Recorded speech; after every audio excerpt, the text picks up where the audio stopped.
Will Good Higgins, morning. Sherry, and Selena Gowanus.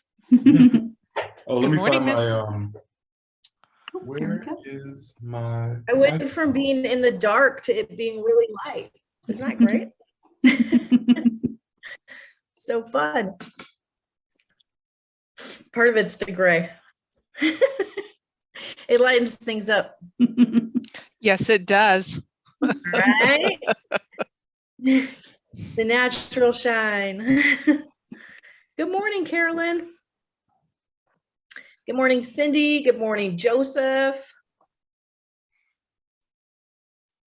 Everybody just getting logged in. Yeah, we're getting several more people coming in here. Let's see. Oh, no. Fantastic. Cindy in Oklahoma. Joseph, are you back in California? You look like you were somewhere very not California-y for a bit. Hey, my friend. Yes, I'm actually driving right now, but yes, I'm back in the US of A. It looks like you had a nice little reprieve. That's a beautiful thing. Absolutely. Thank you. I did. It was amazing.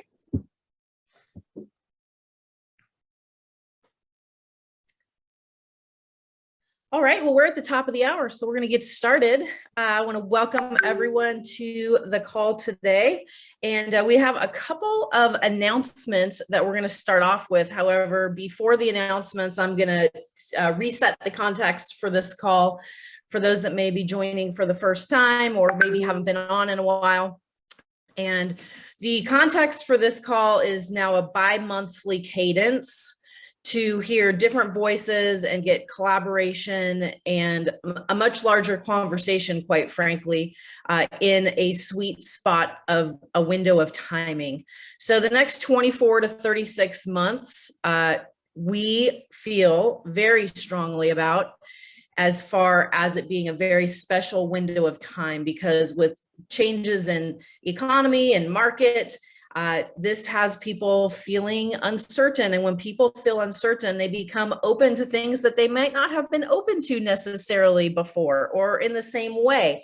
And so what it does is it creates a space for conversations to happen and for interactions to happen that maybe never would have otherwise, because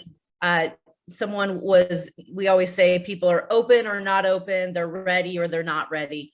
And so we feel very strongly that more and more people will be open and be ready to plug in and collaborate and work together and take advantages of everything that we have to offer them as an organization, and the platforms within the company. So we have set this cadence now for twice a month. And the idea being that those that are really committed to growing and building, you're in communication with your leaders and generals and people that you've got boots on the ground with. And so on the second and fourth week, you would be having calls with them. I'm sure many of you are already, and then plugging into a larger conversation. So this is not a call for the brand new person. It's not a call for, the seasoned person. It's a call for every single person, because there's constantly more to learn. There's constantly more to skill up. And there's that saying that iron sharpens iron. So as we jump into today's call, we have a couple of announcements. Number one, by a show of hands, who on this call will be in Dallas? Fantastic. Selena, will you please put in the chat group the Eventbrite link? We sent out an Eventbrite link to leaders and asked them to disseminate into their organizations for people that were going to be at Dallas. We're holding a very special, event on Tuesday morning, the 23rd of August, between 10 a.m. and noon. Registration is required because that's going to depend on the space that we land in. However, we have 4 huge hitters that if there was anybody that you would want to rub shoulders with or have your new people there rub shoulders with that are connected to EXP, they're going to be in that room that morning. And so it will be the place to be. Additionally, we have some surprises for you. So thank you, Selena, for the work that you've done. You'll each be receiving a gift from us that's going to help you maximize your experience while you're there and make it more meaningful and take that to the next level. Additionally, we're going to pre-announce, you're going to hear it here first before you start seeing some promotion around it. Starting next month on September 5th, we're going to be launching a team building A to Z's of how to build a real estate sales team, how to grow and scale. And so look for some promotion coming around that. There's so many people that have maxed out in their own production and need to build in some leverage and don't know exactly how to go about doing that to grow and expand. And so Selena and Rick, either together or alternating, you'll see them depending on the week for that content. And so we're really excited to launch that because more and more it's a need and a question that we're getting in the organization. All right, so that takes care of announcements for today.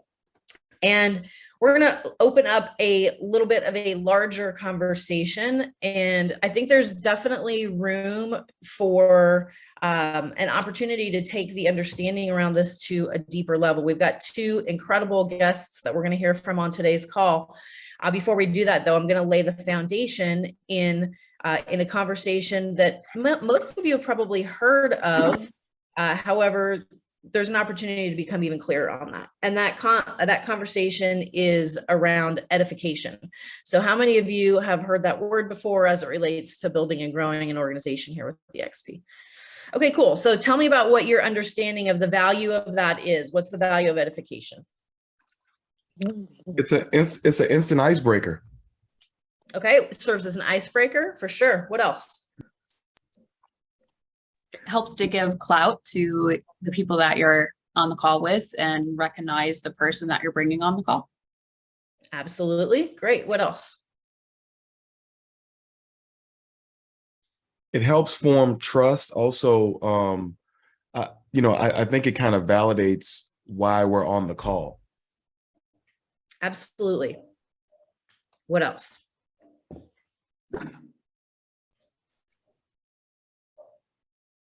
I could keep going. Yeah, keep going. Keep going.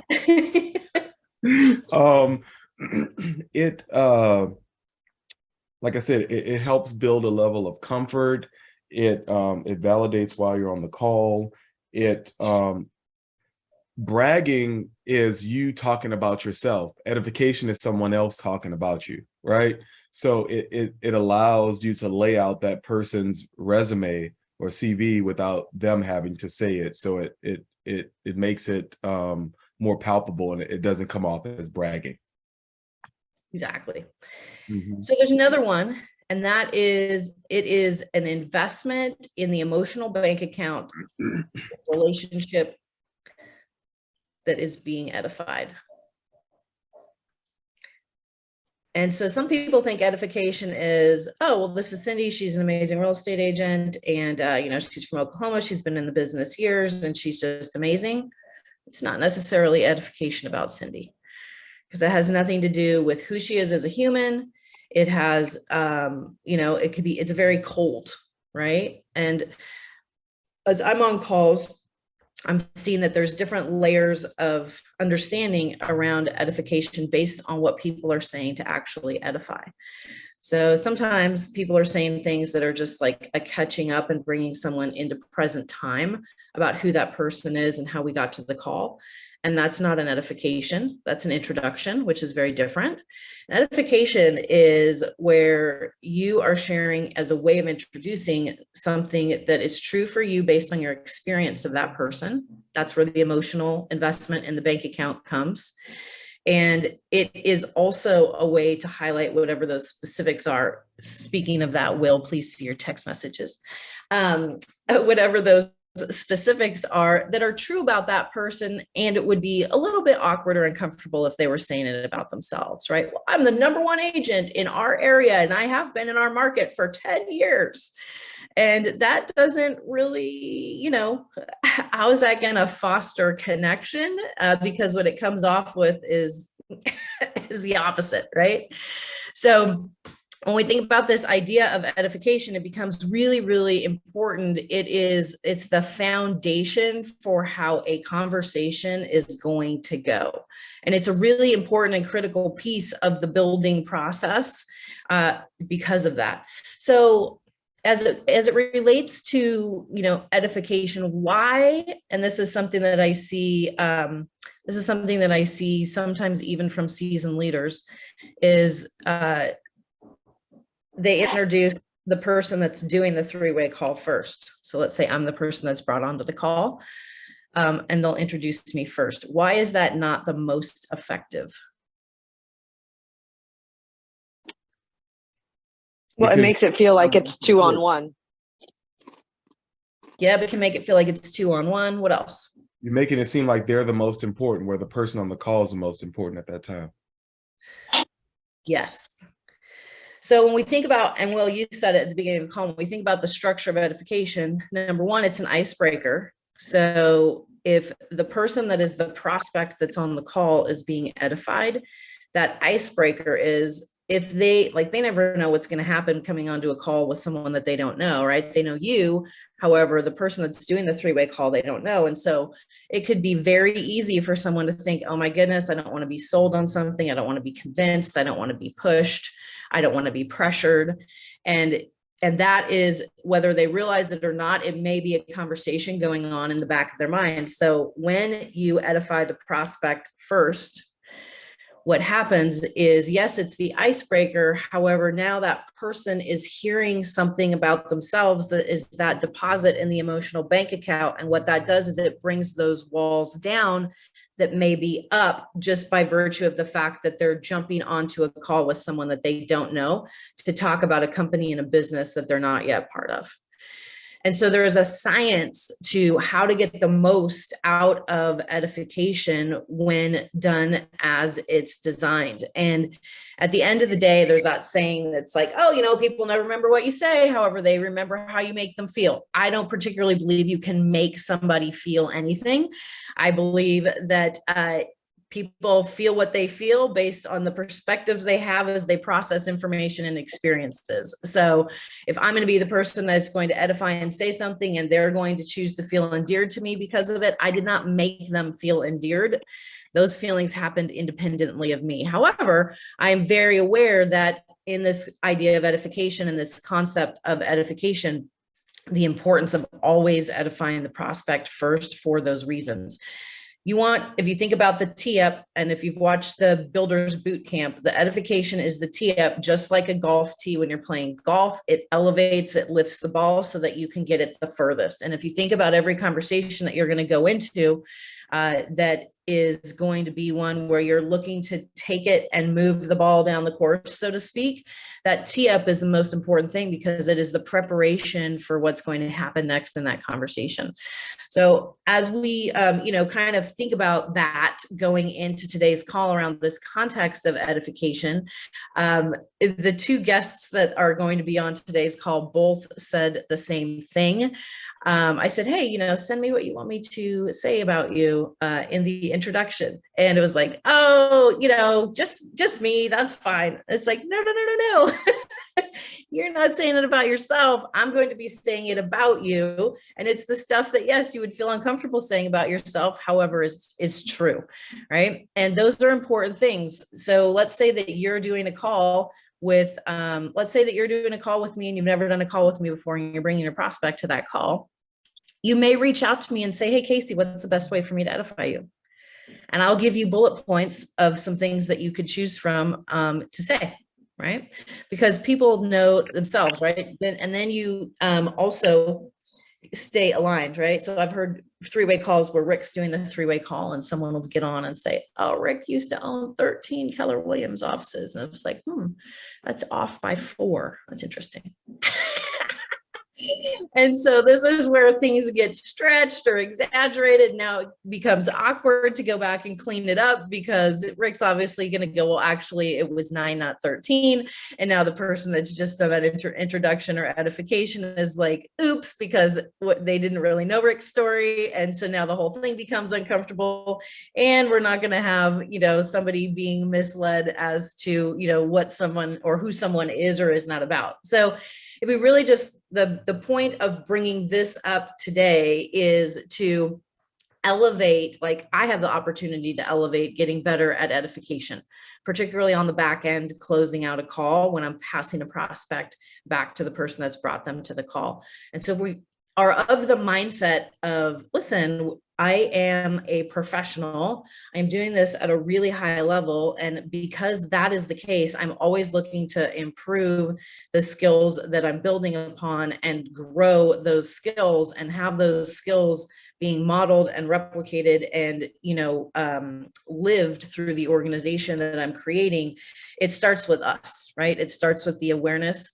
of what we're doing or not doing before there can be any change, right? ABC, awareness before change.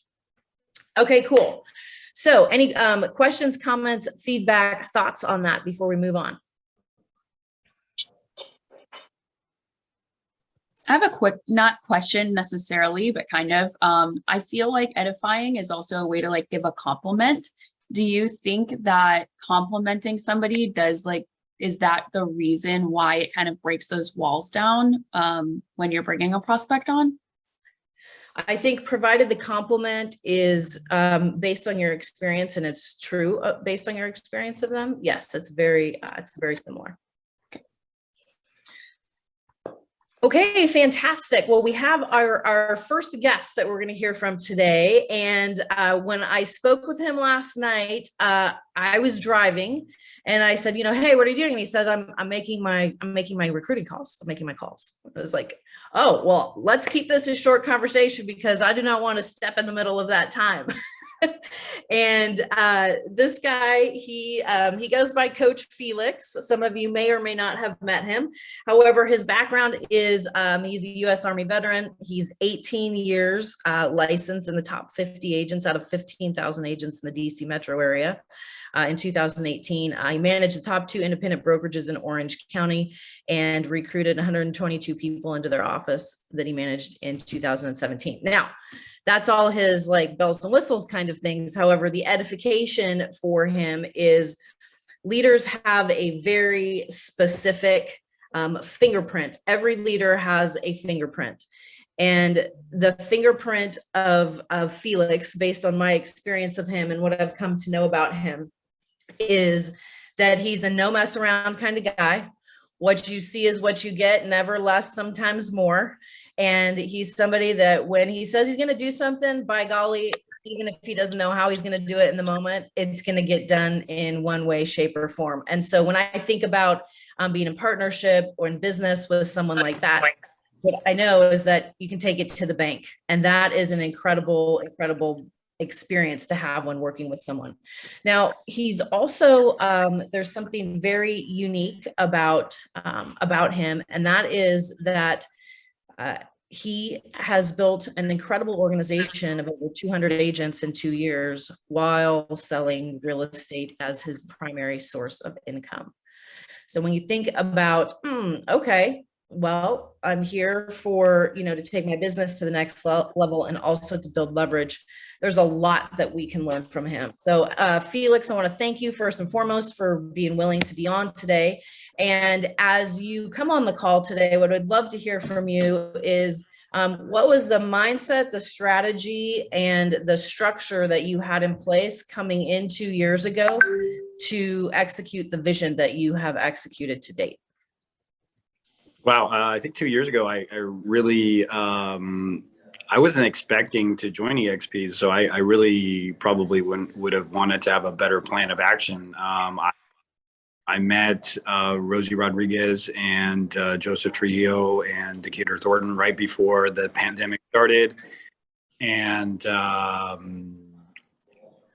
I, on a whim, joined EXP. Wasn't expecting, wasn't in the plans, was in the cards to do so. But the mindset I got coming in was really, how can I build some momentum quickly? And so I got on the phone. I was looking for agents in 3 different categories. Agents that were unhappy at their brokerage, not growing at their brokerage, or open to partnering for an opportunity. And I just started calling and going through my list of friends and people I knew in the industry. But I think if I had to do it all over again, I probably would have taken a week or two to just strategize and maybe have some more structure in place before, as I think a lot of us have some growing pains as we grow our organizations. So I actually was not in production probably my first year. And then my son was born and we just needed more income. So I went back to sales and was selling real estate and also running my organization. I love that. So I always say the past is perfect. If it wasn't, it wouldn't have happened that way. So your perspective on maybe taking a week to get a more strategy and structure and system in place, I would say that if that had happened, there's a chance that maybe you might not have moved to action in the way that you did. And I believe that action is the most important thing that any of us can take, because in the action, we figure it out. We figure out what's working, what's not working, where the breakdowns are, and then we can go back and tweak and adjust those things. And there's analysis paralysis that happens in too much planning and too much strategy, where the people don't take the action at all because they're waiting for the perfect structure or strategy to go out and take that action. So I want to definitely acknowledge you for being willing to jump in and take action and go. Katie. Yeah, I feel like I thought you kind of rolled it off really fast, but I loved it. You're like, I was looking for agents that fell into one of these three categories, and that is the filter in my brain that I need. And so could you say those again and slowly so I can write them down, please? Yeah, I've been accused of talking really quickly, Katie. So well, yeah, I do too. So I get it. I just was like, wait, those were awesome. So it's just, would you mind saying those again? Sure. I recruit the willing. So I want to recruit people that want to join me and want to be in business with me. So I'm not in the business of trying to convince one person, because as you try to convince one person, you may be losing a dozen people. So the willing are the people that, number one, don't like their brokerage at this time, and typically they may have had an argument with their business partner, the office staff, maybe someone messed up their pay. And that is an immediate move. So if someone messes up my money and I take 2 or 3 weeks to get a commission check, I'm looking for a new home. If I just had a breakup, divorce with my business partner, I'm probably moving. One of us probably needs to move out of that brokerage, and it's going to happen very rapidly, very quickly. So the first category is typically like the fastest moving category to get someone to move.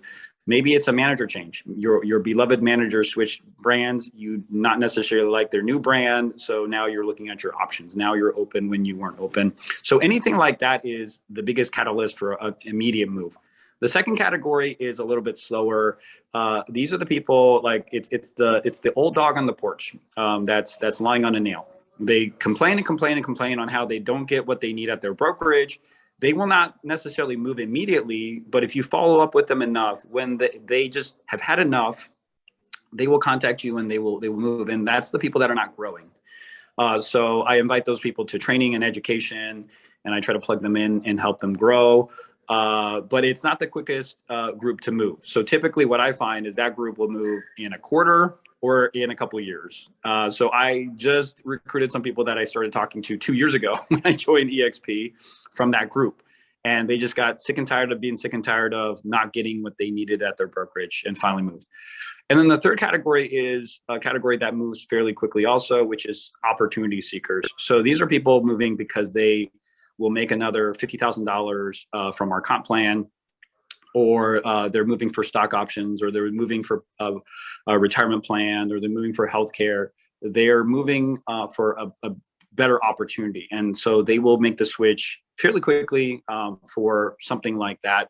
And so I'm just looking for those people, because I mean, I was recruited to EXP the wrong way for many, many years before I met Rosie and Joe in Decatur.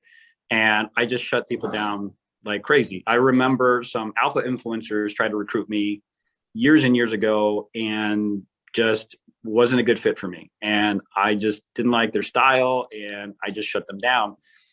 So I don't want to come across that way. I'm here to, and this is from my friend, John Cheplack. I know Leo coaches with John. I just want to be their destination broker. So when they're not happy where they're at, I hope that I'm their first phone call to rescue them from their position. That's what I'm trying to line myself up as. So hopefully that helps. Yeah, that's super helpful. Thank you very much. Thank you for laying that out. That's super clear. And that makes it very easy to have conversations with people of like, hey, these are the people I'm talking to right now. Do you see yourself in any of these three categories? It's almost people can self-assign like where they are, right? And so to be like, no, I'm super good. Yeah, so I say, Katie, are you super happy at at Coldwell Banker, Keller Williams, or would you be open to meeting for coffee or lunch to talk about partnering? And that's it. And then I just see if they're open. I love it. Thank you so much for sharing that. That's fantastic. Love, love, love that. So there's one thing that came out in our conversation last night, and Felix, as you were looking at where you're at today and looking back over the last couple of years and what your organization looks like, and there's one pivotal shift that you made along the way, and that was going from recruiting newer agents to agents that had their training wheels off. So will you talk a little bit about that and the impact of that? I think I let my ego get in the way a little bit, because in 2017, I had 40 brand new agents, and I helped 25 of the 40 make six figures their first year. So I felt like I was this new agent whisperer, and I would just save all new agents, and I was recruiting new agents. But the truth was, it's a drag, and you have to be ready to support them. And I would tell you guys, if I had to do it all over again, I would not have recruited any brand new agent personally. In my line one, I would have sort of set up a big thought depth, and thought, okay, I'm a brokerage owner, or I'm a regional, and I need to set my branch managers or my assistant branch managers to support me.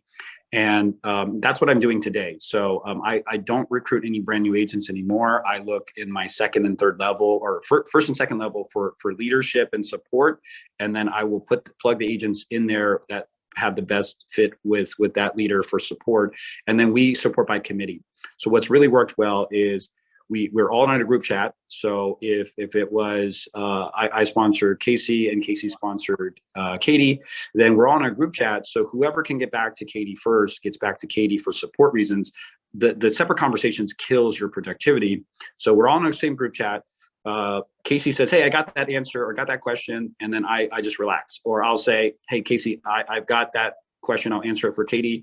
And then Casey can just relax and keep on with her day. And we support in a group setting that way. Love that. So if there's anything that you could say now, well, two things. Number one, what are you most energized by right now as you look into the future? The future being the next several months to the next couple of years. So what are you energized by most right now? And what is one thing that, if you had a brand new person coming into your organization today that wanted to build and scale a massive organization, what would be the one piece of advice that you would give them? Consistency would be the first thing. So you don't need to do this a lot. We are growing on a bad month. We are growing about 10 agents a month. On a good month, we're growing 22 to 28 agents a month. And I would say right now I support my agents about 15 hours a week in training. And then there's about 15 hours a week that I support in transactional support. And then I typically will do agent attraction 5 to 10 hours a week. And then if I have personal transactions, like right now, like listings are just falling out of the sky. Like I probably will pick up 4 or 5 listings the next 2 weeks. Then I offset some of the transactional support and sometimes agent attraction to do transactions. But I don't ever want to fall below 5 hours a week. And as long as I have my plan of action and I'm wanting to hit a certain number of contacts, I'm happy with my week from an agent attraction perspective. So 5 to 15 hours a week, you're growing 10 to 22 agents a month. Yes. Yeah. And what I love about that is it is the mindset that you have is and.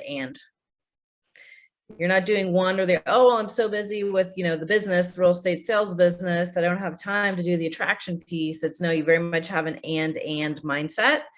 And I think it's really powerful. It's actually a really powerful story, Felix, because if you look at what you've created over the last couple of years and are creating right now in those 5 to 15 hours a week, what that says to anyone that's doing anything else full-time in full-time hours is this is a viable plan that can be built in part-time participation.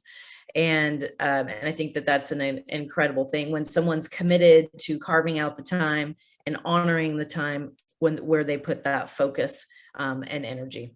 And so I want to acknowledge you for being an incredible leader. Obviously, you're a leader of self first and foremost, and people that are great leaders of self become people that others naturally will look to and go, you know, what's he doing? And he's somebody that I respect and that I admire and that's creating great things. And then they follow in line with the actions that you take. And that's why you're duplicating and scaling and growing. So congratulations for everything that's been created so far. And then the last piece is, what are you most excited about over the next coming months? You know, I think it's that it just takes one dynamic person to really change the trajectory of your EXP organization. You know, I think about 2017 when I recruited 122 people to my office. If I recruited myself and I put that into the comp plan, that's a minimum of 100,000, if not 200,000 in revenue share for one person. So I hope that motivates you guys. This comp plan, you don't need to recruit 100 recruiters. You need one dynamic person. And we hear it time and time again in Rosie's business, in Leo's business, in Joseph's business. It's really one or two people that are really getting them to their numbers, to 700-800 agents, to 1,200-1,300 agents, to 3,000 agents. It's a couple of leaders. So, you know, don't feel like you need to recruit the world. That's not true. And there are people that are dynamic that are coming up. So that's the exciting part that I'm about. I just need to find one more. I love that. Well, thank you for being a team player. Thank you for your contribution to a larger collaborative conversation. Thank you for stepping away from your previous commitment of leading people to take 15 minutes out and be on this call, and we'll let you return there. Look forward to seeing you in Dallas. Make sure all your people have the Eventbrite link to join us for the event that we're doing on Tuesday morning between 10 and noon. Brent Gove, Jason Guessing, and a couple of other very big influential people with EXP will be there. So we'll look forward to seeing you there. And thank you again, Felix. Thank you. Bye, Casey. Take care.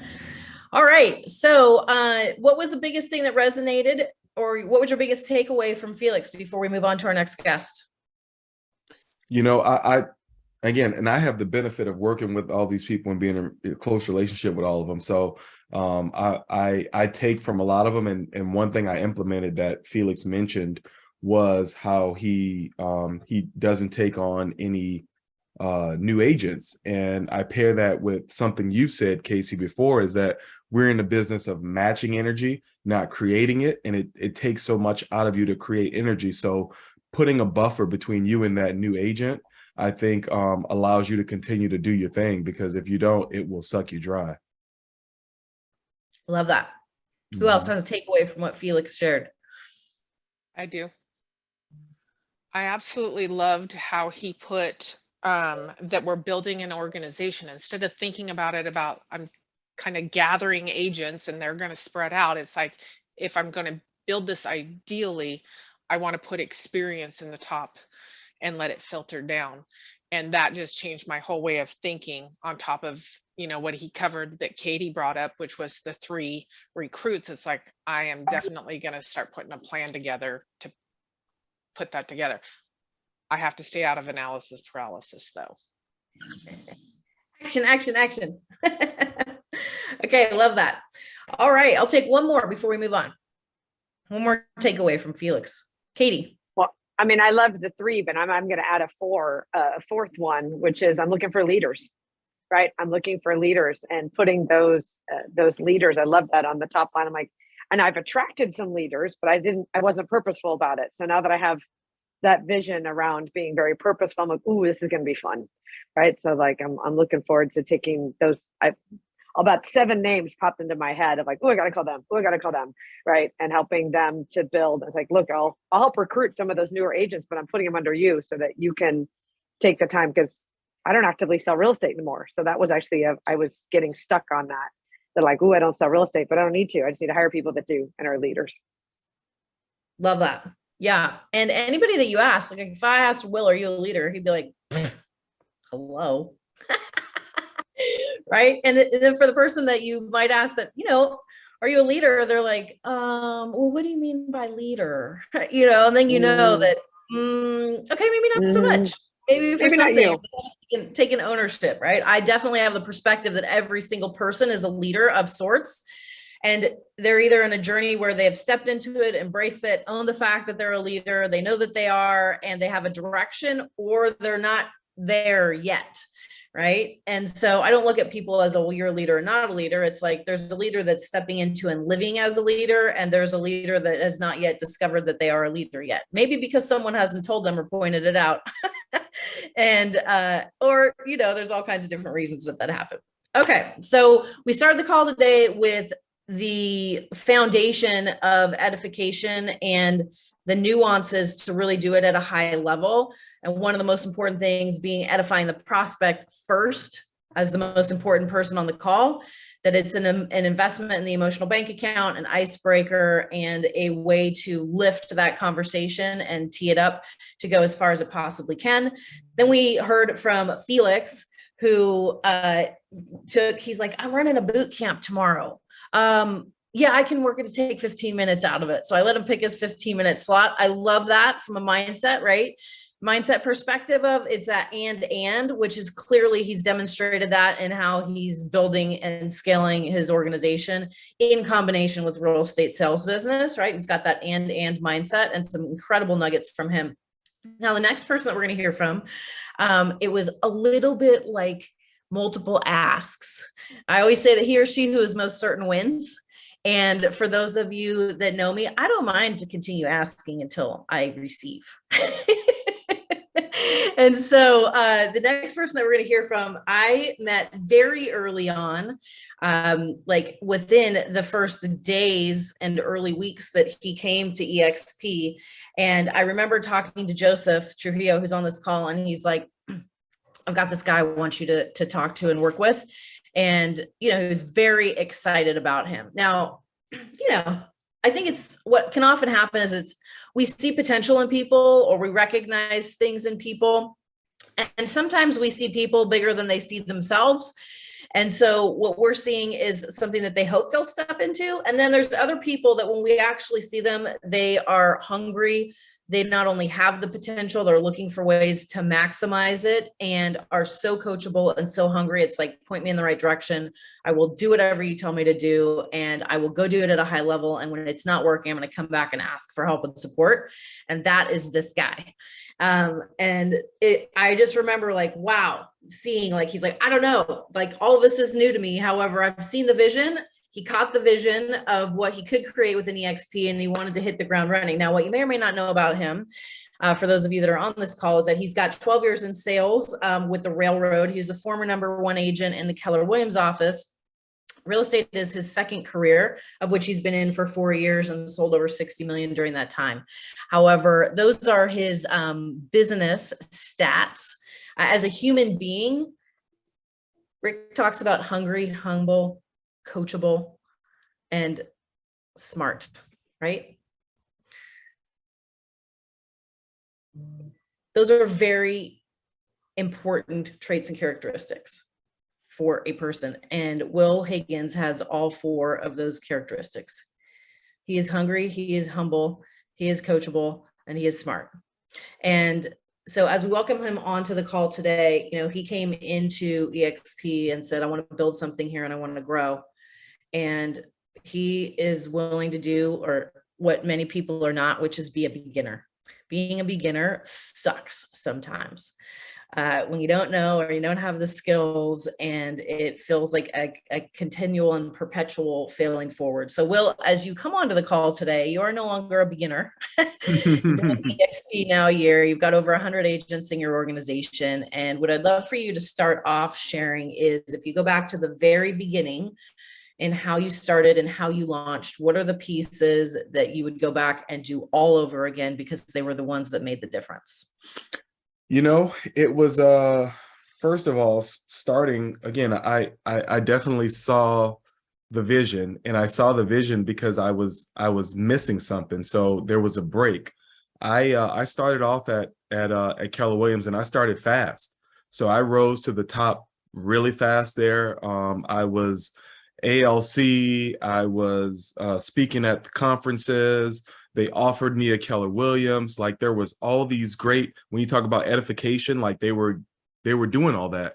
But again, at heart, I'm a businessman, and it wasn't making dollars and cents. So, you know, I had done all that, and then I saw the EXP model, and when I saw it, I said, "Oh my God, if half of this is true, this is going to change the way real estate works. This is going to change where agents go." And so that was the vision I saw. And day one, it was starting out with a splash. So day one, when Casey said that we met early on, we literally met day one. So day one, I personally trained with Casey probably a week or two, maybe. And I think that, along with making a big splash on social media, because I had built up so much influence because of all the accolades and all the things I had done for Keller Williams. I think that's what helped propelled me. And if I had to go back, which, you know, I would basically just do more of that, be more grand. I love that. So if there's one thing that you got dialed in, we talked about your story, right? Of why you were here and where you were going. How did you use your personal story? How have you used your personal story to build what you've built? Yeah, so I think, honestly, I think that was the most powerful thing. Again, I'm a sponge, so I listen to everything Casey says, Joe says, who else is on this call? Leo said, I listen to everything they say, and it really touches me. And I think the biggest thing about the story, and I know Casey says this, she says that they can dispute the model, but no one can dispute your story. And your story is what's going to move people and motivate people to make the change, because it's your story. But guess what? We're all on the same path, and it happens often that we all share the same story. So it was at our Think Bigger mastermind. I think who do we have speak at the Think Bigger mastermind? Ed Milet. Yeah, basically, again, all these things connect, and he said it's not about basically a new story, it's telling the same story to more people, you know. So that's why the story is so important, because it's going to resonate with people. And that was one of the first things I worked on, and that's one of the main things that I tell consistently and constantly, and that's why I think my organization has grown so fast. Yeah. So there is a principle, there's a universal law and principle that is that and I'm going to say it slow so that Selena can capture it. When we're talking about business and creating wealth, the way that we build business and grow wealth is to serve ever greater numbers of people. And if you think about that, the model that we have with EXP is aligned with serving ever greater numbers of people in business. And it is a wealth generation vehicle because of the components that it contains. So every day when we wake up, our personal wealth will be directly tied to the number of people that we could touch that day, or the number of people that were touched by us and our business, the buyers, the sellers, the agents, right? And the more people that we touch each day through business, the more wealth that gets created. So we've got the leverage principle that exists within the model, and the ability to scale the number of people that we touch. And that is where wealth gets created. Now, what would you say, Will, are the pieces of your story that you use consistently when you're recruiting and building? What are those pieces, and what is the outcome when you use them? When do you use them? How are you using them? Why are you using them? Yeah, so it's really about listening first, right? So that was another thing I learned. It's about listening, and the people will give you the cues. Depending on where someone is in their life journey, real estate journey, what they got into real estate will dictate which part of the story I use. So the main parts of the story is I talk about my experience in working at the railroad, and I talk about how every day in the break room there was a cake, and there was a cake because somebody was retiring. They had paid their dues for a long time, in a career that they gave their blood, sweat, and tears to. And at the end, guess what? Guess what they got? They got a secure income for the rest of their lives. And I basically say that in real estate, you know, I've never been to a retirement party, and it's the truth. You know, even though I haven't been in long, but it's the truth. You know, another piece of the story is I got into real estate to, you know, I know my why. I got into real estate to make money, to purchase real estate, to create passive income. Well, I know that if you don't own any rental properties right now, it's pretty damn tough to purchase one. So for you to think about, you know, getting passive income from real estate or retiring from buying rental properties, that's a, you know, that's a pipe dream right now in this market, you know? So those are the kind of the key points, and that's kind of when I use them. I love that. What's the biggest challenge that you faced in what you've built since you've been here? Yes. And I think everybody talks about it, and it's the low-hanging fruit, you know? So in the beginning, I picked off a lot of the low-hanging fruit, the people that came to me, and you grew pretty fast. But I think ultimately, it's not the number, but it's if you get the right people, and I think everybody talks about this, you only need a few of the right people, and this thing will build out itself. So again, looking for leaders, not taking the low-hanging fruit, and really looking for leaders, because again, those low-hanging fruit will drain you and cause you not to be as productive. You know, another thing, I'm doing this. So next week I should hit Icon. So I'm doing this the whole time that I'm producing my ass off, you know, and I'm finally getting to a point where I'm ready to pull out of production. So that's another thing that, you know, I think, and I was talking to my partner Joseph about this morning, like production is great, but I think that it pulls us away from being able to give back and also grow. Because also, I mean, we talk about leaders. Some people have leadership traits, they just need a little nudge. And I think that being out of production, I can give them that nudge. I love that. So you mentioned something really important. You're a little over a year with EXP, and 100 agents, north of 100 agents, and on the move, right? So if everybody on the call just thinks about this for a second, revenue share happens based on the productivity of the person and the people collectively. So if you had an organization of 100 agents that are doing 2 transactions a year versus an organization of 100 agents that are half cappers versus an organization of 100 agents that are full cappers, what that organization yields in revenue share, it looks entirely different. Looks entirely different. Now, what you're talking about, Will, is so strategic, because if someone hasn't built up a skill set, or doesn't have the confidence, or doesn't have the proven results yet, the low-hanging fruit, the people that I can influence, are the easier ones to talk to because they will follow me.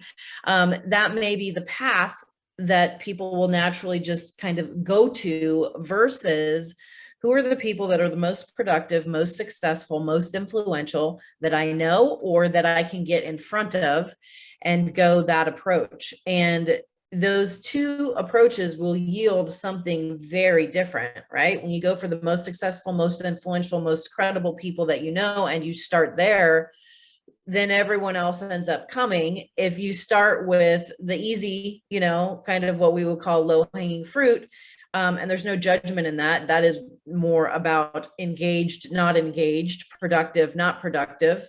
Go for low-hanging fruit because it's going to be a number that you add to your organization, yet it doesn't really add revenue to the organization, or now it's a big time investment. Those are 2 very different strategies. So I always say, you know, we pick our pain. Is it going to be the pain of being uncomfortable to skill up and get the confidence and posture to go have those bigger conversations? Or is it going to be the pain of having an organization of low-hanging fruit that are, you know, is like having a Subway sandwich store where you're a babysitter essentially, because you've got a bunch of teenagers running around hoping that they keep their hand out of the money drawer. Can I add something to that too, Casey? Yeah, yeah. Also, I feel like there's a lot of people out there that are looking for reasons to doubt this company and the model and what we're doing.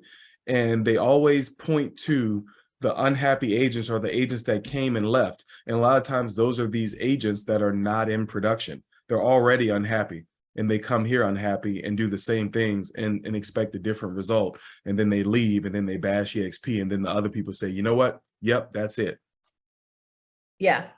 Yeah. So there's that, it's that principle in life, right? That the grass, like you create your own grass. And when you have somebody that's creating green grass where they're at and you give them fertilizer, which would be the EXP model, which is go do that same work. And now we're going to turbo boost what grows as you go do that same work. That agent's going to thrive because they were already working, growing, thriving. And now they've got an accelerant that is going to get them a lot further. And same thing on the flip side of that, which is if there's constantly something outside of that person, is that there's the reason, excuse, justification of why they're not where they want to be, where they don't have the business that they want to have. They're going to bring that same human into this model and this community and this platform, and nothing will be different because they are not different. It's like, oh my goodness, everywhere I go, there I am. Everywhere I go, there I am. Right. So there was, all of you know that I have a history in the direct sales industry, and the founder of that company would always say, do not recruit unhappy or unkind people. Do not recruit unhappy or unkind people. They will never be something that grows in your organization. They will become cancers in your organization. Do not recruit unhappy or unkind people. And literally over the course of like 30 years at every event, he would say in front of thousands of people, it may be tempting. It may be tempting because you think it's going to, help grow your business, but do not recruit unhappy or unkind people. And I think that's such a good, it's a great thing to keep in mind and a good mantra. So Will, if there's one thing that you would say now moving forward, okay, here you are, you're a little over a year in the business. I know you're going to be at Dallas. You're going to be at Dallas with people. We're going to see you on Tuesday, the 23rd in that room with your people. And how do I know that? Because you reached out to me and said, hey, I want to be in the know if anything's happening so that I can get there with my people. That's a leader, right? If you haven't heard, ask. And so as you look into the next 12, 24 months, where are you most energized? What are you most energized by? Again, you recruit yourself every day, and you cannot tell me this is not the biggest opportunity in real estate. I have cut out everything, purchasing rental properties. Like I said, I'm trying to get out of production right now. I am most energized about this, about recruiting, about bringing people on, about seeing other people. I learned early on that I derive joy from seeing other people succeed. And this model basically fuels that. So I am excited for people like Cindy, who's on the call, who's growing like crazy in Oklahoma. And you know what I mean? And she's growing when she tells me, hey, I made $2,000, I made $3,000. Like that's the stuff excites me. So I'm excited more about building more leaders and watching this thing take off. Yeah. And you just said something that's really important, is one of the foundational keys to success is the reason why this works and works at a really high level is that outward focus. And it's never about you. When we make it about ourselves, things come to a screeching halt. When I make it about, it has to have my plan or my strategy, it comes to a screeching halt. When I make it about, oh, well, I feel a little uncomfortable talking to that person, I'm making it about myself, I don't have that conversation. When I am up against it and somebody's in the, in process and there's things that are coming up that I just don't want to deal with, I'm like, I don't have time for this. I'm gonna put my time elsewhere. I'm making it about myself versus, seeing that person through on a day that I may be frustrated, right? Anytime that we make it about ourselves, what we're looking to create here does not get created. And so how it gets created is by making it about other people. And when we make it about other people and serving other people, there's that impact, the wealth gets created, and it's what works. It drives the whole thing. So thank you so much for being willing to jump on this morning and share. Will, it's been so cool to see you from day one to where you're at now, and look down a year, 2 years, 3 years, 5 years down the road. It's inevitable as to where you're going and what will get created because of who you are and how you align that with what you do. So thank you for your contribution on the call today. Thank you. Thank you. Absolutely. All right. Would love to do some quick takeaways from what Will shared. What stood out to you? What's something that you're going to utilize, or that shifted a perspective that you may have? Katie. Will, thank you for sharing. That was awesome. I think you recruit yourself every day. That kind of like, and think about it like that, and that you're just narrowing your focus. Like, this is where I want to put my energy. I'm not worrying about investing in real estate. I'm not like, I'm getting out of production. Like, those two things of re-recruiting yourself is empowering you to recruit others. And I love that. So thank you. All right. Who else? Casey, I'll go. Yeah.